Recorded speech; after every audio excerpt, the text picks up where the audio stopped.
these forces attempting to divvy up India, breaking it, and all the controversies going, what should be our response to break that? Should we be more tolerant, or should we be stronger and more aggressive? What is your thought about it? We should be very stronger. We should be united and we should be stronger. At the same time, we should also have dialogues. You should have both. It is the yin yang, I would say. Gandhi and Savarkar, they form the yin yang of Hindutva. So you should be a Gandhi, you should also be a Savarkar.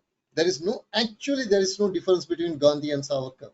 They both wanted a civilizational triumph of India so that the world can be a better place. So when Gandhi said Ishwar Allah Tere Naam, essentially what he meant was that Allah is one of the many names of Ram, of Bhagavan Ram. And Bhagavan Ram is the personification of the impersonal Brahman. And Allah is one of those names.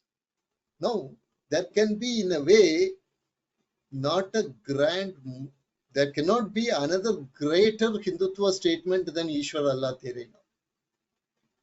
If you put it in perspective, what essentially Gandhi said was Allah is another name for Ram. And this is something that we have to remember. This is something that we have to remember, and we have to go in a very intelligent way and interact with people and look for common grounds of religious experiences, spiritual experiences. If we look for common grounds of spiritual experiences with a strong collective Hindu society, with a strong sense of Hindu nationhood, let us look for common religious experiences across the diversity of the religious landscape. All said and done, what we have seen throughout the history of humanity is that religion is a strong biocultural phenomenon. Nothing moves the human species than a religious impulse. Even in doing science, a seeking of this cosmic religious experience, as Albert Einstein said, has been the basis. So religion is something that you cannot ignore.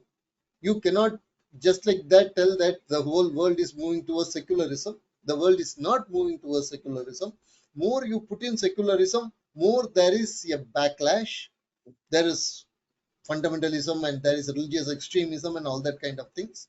So we have to accept that human beings are basically a religious species.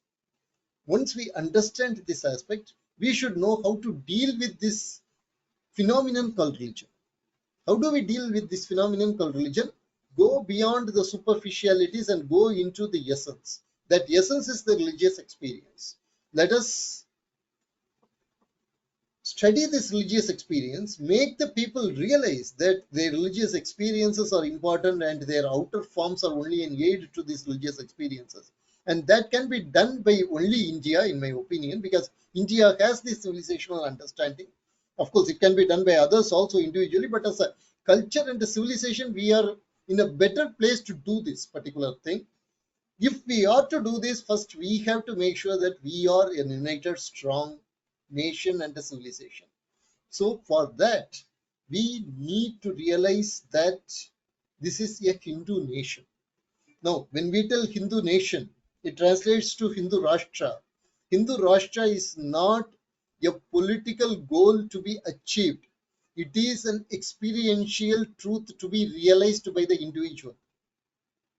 This is something that we have to understand very clearly. It is not a theocratic state. It is not given a system in which a particular religion is given a kind of undue advantages. Nothing like that. It is a civilizational, existential reality that an individual has to realize.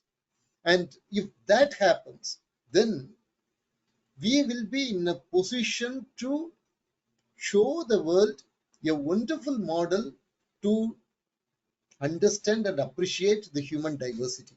That I think is the need of the hour, right?